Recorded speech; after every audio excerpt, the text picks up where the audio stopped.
Upon waking up from some good rest, your brain is operating at 10.5 wave cycles per second. That's close to an alpha state. In other words, your mind is closer to its peak state first thing in the morning when you wake up. There's no influence. Nothing's really invaded your mind during that point in time. So it's 100% you. It's your thoughts. The voices inside, any voices that may be there have been silenced. Essentially, you are in an alpha state of mind because it's up to you. You can point your mind in any direction at that point in time. I've heard a lot of people say before, you should be grateful. You should focus on reasons to be grateful or things to be grateful for upon waking up. They're not wrong by any means. At the same time, though, we tend to be harder on ourselves oftentimes than necessary. We are grateful for things, even if we don't actually say, oh yeah, I'm grateful for this, this, and that. Or I'm just so grateful, like, I'm really grateful. Like, you have no idea from the bottom of my heart. Or make it a point to acknowledge externally or internally for some. People will say, oh, you just take it for granted. No, that's not necessarily the case. You put on a pair of socks, you're grateful for being able to put on a pair of socks. You know what I mean? Whether you're not complaining about putting on that pair of socks. Your mind is only going to move in one or two directions at any given moment. It's either going to move toward the direction of life, abundance, heaven, having more, maturity, optimism, gratuity, beauty, positive thinking, positive self-talk, peace, calm, all things aligned on that side of the spectrum, or it's going to move in the opposite direction towards fear, doubt, misery, negative self-talk, hell and hopelessness, pessimism, subtraction, immaturity, distraction, all things aligned on that side of the spectrum. If you're not complaining, defaultably, you're moving towards the direction of gratefulness, of being grateful. Unbeknownst to yourself, your attitude hasn't changed. You're still cool, calm, and complainless. You haven't taken thought, which is essentially energy, vibrational rhythms, arithmetic patterns in your mind,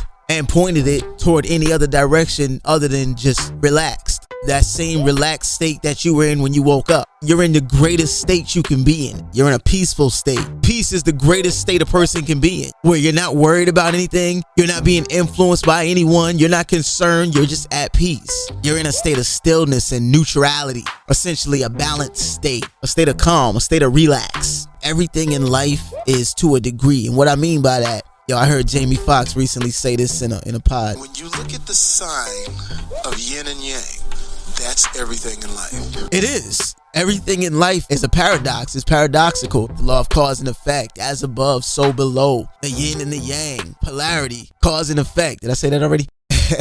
Light and dark. You know what I mean? You got a positive and a negative. Like, in all of our existence, we're going to either move in the direction that we intend to move in, or defaultably, we're going to move in an opposite direction of that direction.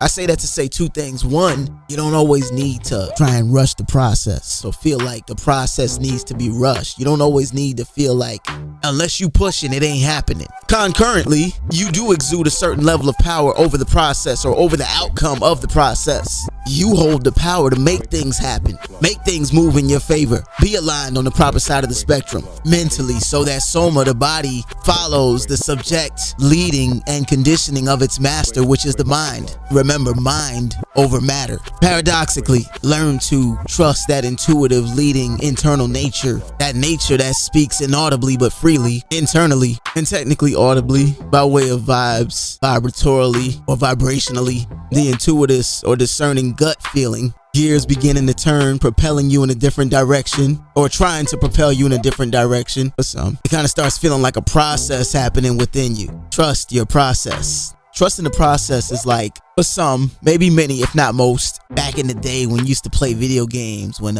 Zelda was the thing, or Super Mario, and you had like this box, this inventory box of all these items that you collected as you went throughout the game. And this applies equally to my Minecraft crew, or those of you who game now in this generation, Fortnite, or any type of role play game people where you collect items. I'm just speaking from my experience, not to exclude anybody. So I'm gonna use Super Mario, for example, the third Super Mario game. You had the little flip box at the bottom of the screen, and inside of that flip box were items you collected, mushrooms, leaves. If you got the whistle or the pea, those were the major items. Like, those were the whistle was access. The whistle was like skipping. That was like overnight success in a sense. That was skipping. It was actually two of them. It was the cloud first. There was a cloud that allowed you to skip through levels. I liken the cloud to like a minor blow up, you know what I'm saying? You get a quick little level skip. That's like accumulating money really fast in a short time, you know what I mean? Not major money, but money that can maybe, it don't even have to be money. It could just be something great that happens to you in a relatively short period of time, or, you know, something unexpected that was like, yo, that was freaking epic. But yeah, for those who can remember, they had the cloud and then they had the whistle, and the whistle was better than the cloud. The whistle would allow you to skip the rap zones or skip the different worlds, skip through the different worlds altogether.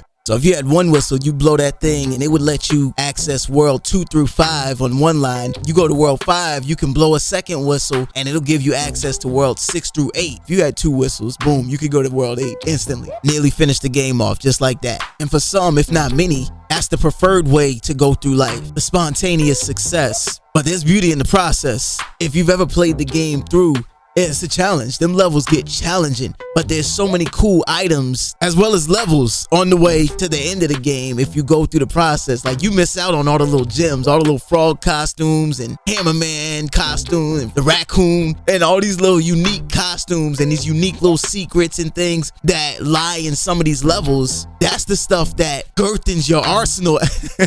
Seriously, that's the stuff that like makes your arsenal fat toward the end. And you want to be holding on to a lot of them items when you get to that last world, because that last world comes with some last world challenges. That last mile, you know, just before you cross the finish line, it comes with them extreme challenges. I say that to say there's beauty in the process. There's beauty in going through each of the necessary steps. When you take your time and go through each of the necessary steps, you get to the top. Let's say you fall. You never fall back to the bottom. You never fall back to level 1. For some, if you look at the rhythm of your life, you might have slid back. You might have fell a couple times, but it's never been back to level 1. You've never fallen to your lowest point in your life. Ideally, you never will. It may seem like it, but you never will. It's never game over, because even if you do, and this is the crucial conditioning of the process, you got this arsenal of inventory that will help you to propel through each of these levels even quicker the second time around. And that's something I heard a multi-billionaire say one time. He said, you can strip me of everything, contacts, everything. He said, in 90 days, I'll have all my wealth back,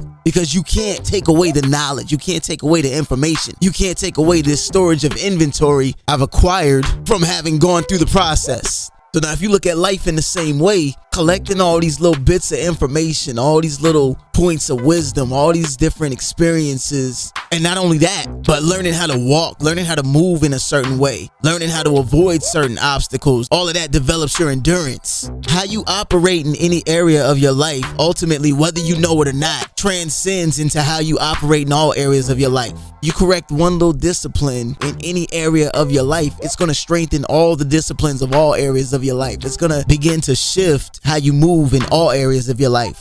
Greatness is small things done right. You know, you see that little piece of paper on the ground next to the trash can, and instead of thinking, man, I ain't dropped that paper, I ain't picking that crap up, you actually bend over, pick it up, and put it in the trash can. That's going to shift how you move in other areas of your life. That's going to shift how you move at work. This is not for everybody, but some of you, if you be honest with yourself, you might cut corners at times doing things. You're going to begin to now not cut corners, because you're going to be thinking, damn, yo, greatness is small things done right. Let me do this thing the right way. Yeah, I'm out here freaking out. Let me do this thing the right way. Just a bit of progress every single day. That's the $1 million secret right there. Greatness is a choice. It's not a destiny.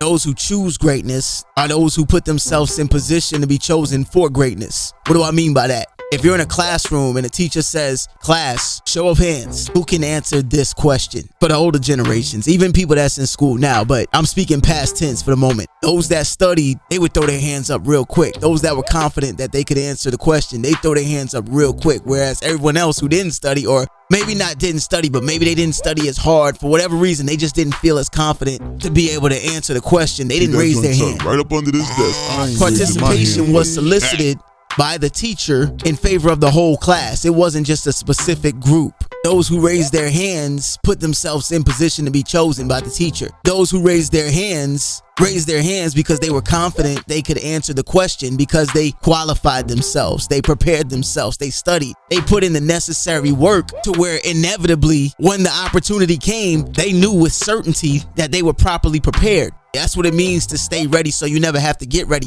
Many are called, few are chosen. Sorry if you were taught or if it was communicated to you like it was communicated to me that meant religion. That has nothing to do with religion, but everything to do with the individual. Because it's few that actually choose to put themselves in position to be chosen. Because to be chosen requires work. It requires grit. And anyone who tries to convince you that has to do with religion ain't really about, oh, nah. Yo, hold that right quick. I'm just gonna leave that one right there. Not too many people are willing to do what is vitally necessary, what it takes to achieve personal greatness. For some of you, your presence is a pearl. It's valuable to have you around. You get in the mix of the wrong individuals, they'll desecrate the beauty you possess, bringing you all levels of stress. Many of you aren't depressed, you've just mentally outgrown people around you, and as a result, you feel alienated. Tune out doubt. There's no reason to have a fear of missing out. All these people you constantly see in groups, they don't hold your level of standards. They not about what you about. Stay true to your process, because for many of them, it's strictly about clout. Think about this for a second. When you go to the gym and you're putting in the reps, what is the purpose of each rep? I've observed some of the people that I've worked out with, but some of them, the purpose is simply about the clout. It's simply about, unbeknownst to them now, I'm not getting on them. It's more about being able to say that they did the 10 reps, not what's said, but what's being communicated through their movements. I've seen people with the sloppiest form, yeah, I almost used a different word, trying to correct myself as well, force themselves to get to 10, whether it be just to be able to say they got to 10 or maybe just to feel good about having been able to get to 10. The true purpose, and this is where the grit comes into play, is when you're working out, you're getting tired. Putting in them reps, your muscles are beginning to fatigue with each rep. Therefore, your form, each couple reps, sometimes unbeknownst to some, begins to slack a little bit. So the purpose is correct your form, constantly correcting your form. It's less about getting the 10 reps. That's why it's necessary to take the weight down so that reasonably you can at least get 10. But you want your purpose to be not about reaching a certain number, but about constantly correcting your form, constantly correcting the form that may have started to lack in the last rep or every few reps, depending on certain variables. Constantly improving, and then after the improvement, then taking the weight up to add more resistance, another level of resistance, just like in the game. You know, you ain't just gonna start off level 1 on the hardest level, on the hardest challenges, the hardest obstacles. You gotta start with the baseline, the fundamentals. It's all about the fundamentals. Never get fatigued by the fundamentals. The best ball player in the world never got fatigued by the fundamentals. He never got bored with the basics. He never allowed himself to focus on defeat. Never allow yourself to feel defeated by focusing your attention on defeat. Once you allow yourself to focus on defeat, you start heading a course unbeknownst to you in that direction. All of your movements, everything aligned, moves in a way that says that you're defeated. You start approaching things a little more lackluster, half-heartedly. When you approach things half-heartedly, you don't give them their full respect. You don't give them their full focus and detail. Something you love, you don't approach half-heartedly. A person you love, you shouldn't approach half-heartedly. The ideas you value in life, the ideas we value in life, we should never approach half-heartedly. The things, the people we respect or claim to respect, the things that we claim to respect should never be approached half-heartedly. Your dreams, your goals, and the things that serve as mile markers for success never should be approached half-heartedly. Patience is the key that unlocks the virtue of your soul. It's time you free yourself from outdated burdens. Time you make room for new growth that's about to occur. I'm not trying to convince you to follow me. I'm trying to persuade you to follow your own destiny. Be wise, walk in singular existence, improving upon self and not focusing on anyone else. People in proximity to you are already inspired by you. All you really need to do is focus on you. Stay in your lane and trust your process. You'll begin to realize that focus is nothing more than simply following one's course until success. When you succeed, people will look to you for guidance on how they can succeed. People love people that are beasts at what they do. They want the gems. They want the how to be a beast guide. That's what makes beasts wealthy individuals. Beasts have gone through their respective processes. Beasts have gained the knowledge. They've gained the experience. They've gained the understanding. They got the gems. Law of attraction, beasts attract people to them. Many, if not most, would love to know personally a beast and or be friends with a beast, because beasts carry with them value.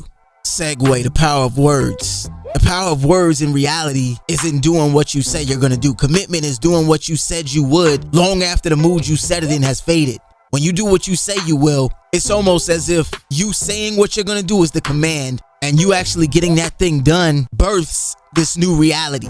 You gain respect not only from others when you keep your word and do what you say, but you also gain more respect from yourself. You begin to trust yourself more And you develop a higher sense of confidence within yourself as a result. Because you know within yourself that if you say you're going to do something, no matter what, you're going to will yourself to do it. That's what having real power looks like. That's what being at the command center of your life, which is essentially being God over your own life, really looks like. Because you don't gain the respect of being able to influence, which is almost like subtle control over anyone else, until you first master controlling yourself. Who rightfully will respect someone that they view as out of control? I'm kind of geeked right now because I just had a realization while recording this podcast. I just had a realization, like I literally in this podcast, and for me this is cathartic, spoke from the perspective of 3 different tenses of my mind. This is literally how my mind speaks to me, the same way that I spoke during this podcast. My subconscious mind in the beginning kicked it off and I was like, you don't always need to rush the process or feel like the process needs to be rushed. Then my analytical brain was the explanation of the games, you know what I mean? Like, yo, Super Mario back in the day, you know how it was. Like my analytical brain is chill, it's cool, you know what I mean? Like, yeah, okay. It's got more of a neutral approach. But then the conscious brain is like, nah, it's business time, yo. All focus is just simply following one's course until success. When you hear me speaking in these different tenses, these are the 3 different aspects of my brain taking control at any given point in time. Excuse me, I said brain, I meant mind. Conscious mind, 3 different tenses of mind. Is it mind? Pod fade.